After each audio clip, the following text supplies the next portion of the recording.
بنی نوع انسان کی رہنما ہے، صراط ہدی ہے احادیث نبوی۔ نحمدہ ونصلی علی رسولہ الکریم، اما بعد فاعوذ باللہ من الشیطان الرجیم، بسم اللہ الرحمن الرحیم۔ رب اشرح لی صدری ویسر لی امری واحلل عقدۃ من لسانی یفقہوا قولی۔ عن انس رضی اللہ تعالی عنہ مرفوعا سألت ربی اللاہین فآتانیہم قلت وما اللاہون قال زرار البشر۔ سیدنا انس سے روایت ہے، رسول اللہ صلی اللہ علیہ وسلم نے فرمایا میں نے اپنے رب سے لاہین کا سوال کیا، اللہ تعالیٰ نے مجھے وہ عطا کر دیے۔ میں نے کہا لاہین سے کیا مراد ہے؟ آپ نے فرمایا انسانی بچے۔ تو انسانوں کے بچے اگر بلوغت سے پہلے مر جائیں تو وہ جنت میں جائیں گے۔ امام البانی کہتے ہیں کہ اہل علم کی دلیل ہے کہ بلوغت سے پہلے مرنے والے کافروں کے بچے بھی جنت میں جائیں گے۔ حدیث نمبر 204 ہے، عن الاسود بن سرین رضی اللہ تعالیٰ عنہ، سیدنا اسود بن سری رضی اللہ تعالیٰ عنہ کہتے ہیں، قال اتیت رسول اللہ صلی اللہ علیہ وسلم وغزوت معہ، میں رسول اللہ کے پاس آیا اور آپ کے ساتھ جہاد کیا۔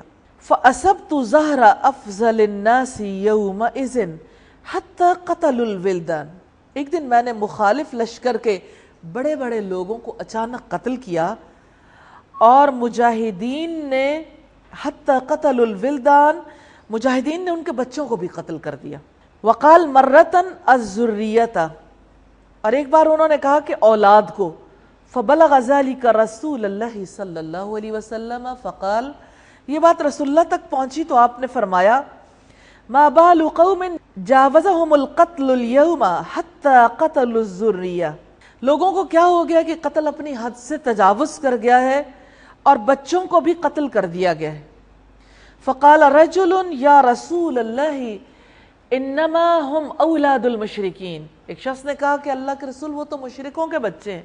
فقال الا ان خیارکم ابناء المشرکین، آپ نے فرمایا تم میں مختار اور منتخب لوگ بھی مشرکوں کے بچے ہیں۔ ثم قال، پھر فرمایا الا لا تقتلوا ذریۃ، الا لا تقتلوا ذریہ، پھر فرمایا خبردار بچوں کو قتل نہیں کرنا، سن لو بچوں کو قتل نہیں کرنا۔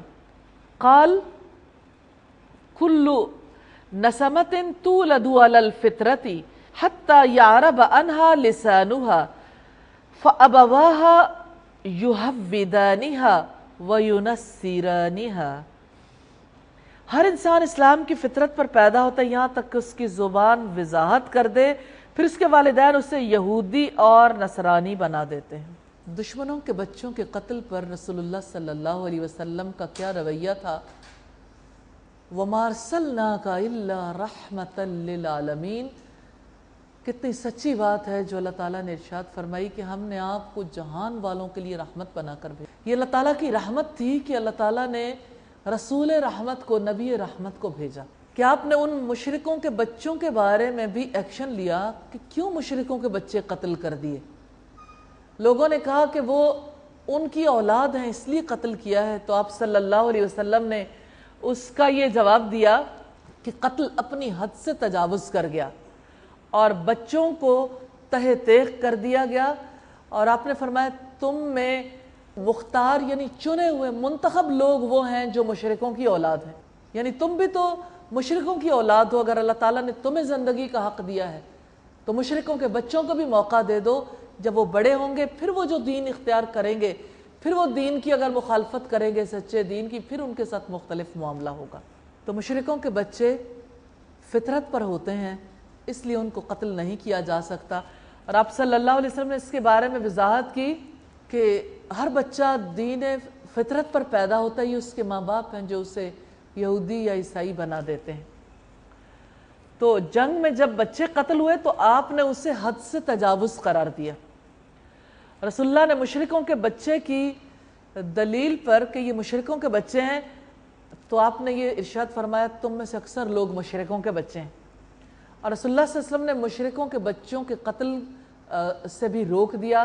اس سے یہ پتہ چلتا ہے کہ آپ صلی اللہ علیہ وسلم مشرکوں کی اولاد جن کا قصور نہیں تھا، جنہوں نے دین کی مخالفت نہیں کی تھی، ان پر بھی رحم کھایا، ان کے لیے بھی آپ چاہتے تھے کہ ان کو بھی موقع ملے اور یہ اللہ رب العزت کے اوپر ایمان لے آئیں، چونکہ ان کا قصور نہیں تھا اس لیے آپ صلی اللہ علیہ وسلم نے ان کے قتل سے روکا ہے۔ یہاں ایک اور بات ہمیں پتہ چلتی ہے کہ آخری بات، جب والدین یہودی اور عیسائی بناتے ہیں اس سے پتہ چلتا ہے کہ والدین اپنی اولاد پر اثر انداز ہوتے ہیں۔ والدین کو اپنی ذمہ داریاں محسوس کرنی چاہیے اور اپنی اولاد کی تربیت اچھے انداز میں کرنی چاہیے۔ والدین اچھا مسلمان بنانے کے لیے بھی تو کوشش کر سکتے ہیں اور اپنے رب سے اچھا تعلق بھی تو سکھا سکتے ہیں۔ حدیث نمبر 205 ہے، عن ابن عباس رضی اللہ تعالی عنہ ان رجلا قال یا رسول اللہ مل کبائر۔ سیدنا عبداللہ ابن عباس سے روایت ہے کہ ایک آدمی نے کہا اللہ کے رسول کبیرہ گناہ کون سے ہیں؟ قال الشرک باللہ والایاس من روح اللہ والقنوط من رحمت اللہ۔ آپ نے فرمایا اللہ کے ساتھ شرک کرنا، اللہ کی شفقت سے نا امید ہونا اور اس کی رحمت سے مایوس ہونا۔ حدیث میں کبیرہ گناہ کے بارے میں جب سوال کیا گیا تو آپ صلی اللہ علیہ وسلم نے اس کی وضاحت کی۔ تو کبیرہ ہر وہ گناہ ہے جس کو اللہ تعالیٰ نے اپنی شریعت میں کبیرہ گناہ قرار دیا ہے۔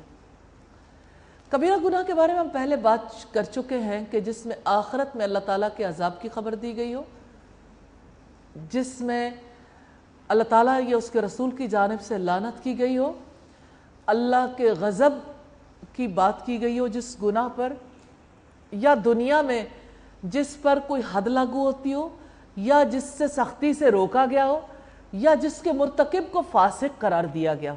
تو رسول اللہ صلی اللہ علیہ وسلم نے کبیرہ گناہ کی وضاحت کی کہ شرک، اللہ تعالیٰ سے نا امیدی اور اللہ تعالیٰ کی شفقت سے مایوسی، یہ تینوں کبیرہ گناہ ہیں۔ یہاں ہم تینوں کے بارے میں دیکھیں گے۔ شرک کبیرہ گناہ ہے، ہم نے پہلے بھی بارہا دیکھا، کیونکہ انسان جہانوں کے بادشاہ کے ساتھ اس کی کسی مخلوق کو شامل کر دیتا، جیسے جو محبت اللہ تعالیٰ سے ہونی چاہیے جب انسان ایسی محبت کسی اور سے کرتا ہے، جو امید رب سے باندھنی چاہیے وہ امید کسی اور سے باندھتا ہے، جو اعتماد، جو توکل اللہ تعالیٰ کی ذات پر ہے وہ توکل انسان کسی اور پر کرتا ہے، جیسے اللہ تعالیٰ کی رضا عزیز ہونی چاہیے ایسے ہی کسی اور کو راضی کرنے کی فکر کرتا ہے، جو خوف اللہ تعالیٰ کی ذات سے ہوتا ہے ایسے ہی کسی اور سے انسان خوف رکھتا ہے، جیسے دعا اللہ تعالیٰ کے لیے، عبادت اللہ تعالیٰ کے لیے، سجدہ اللہ تعالیٰ کے لیے، قربانی اللہ تعالیٰ کے لیے، انسان اگر اس میں کسی اور کو شریک کرتا ہے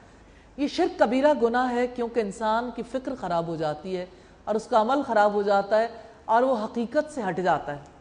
حدیث نمبر 238 ہے، عن ابن عباس رضی اللہ تعالی عنہ مرفوعا، سیدنا عبداللہ ابن عباس سے روایت ہے کہ رسول اللہ صلی اللہ علیہ وسلم نے فرمایا لیس منا من سحر او سحر لہ، جس نے خود جادو کیا یا اس کے لیے جادو کیا گیا، او تکہن او تکہن لہ او تطیر او تطیر لہ، جس نے کہانت کی یا اس کے لیے کہانت کی گئی، یا جس نے فال بد لی یا جس کے لیے فال بد لی گئی، وہ ہم میں سے نہیں ہے۔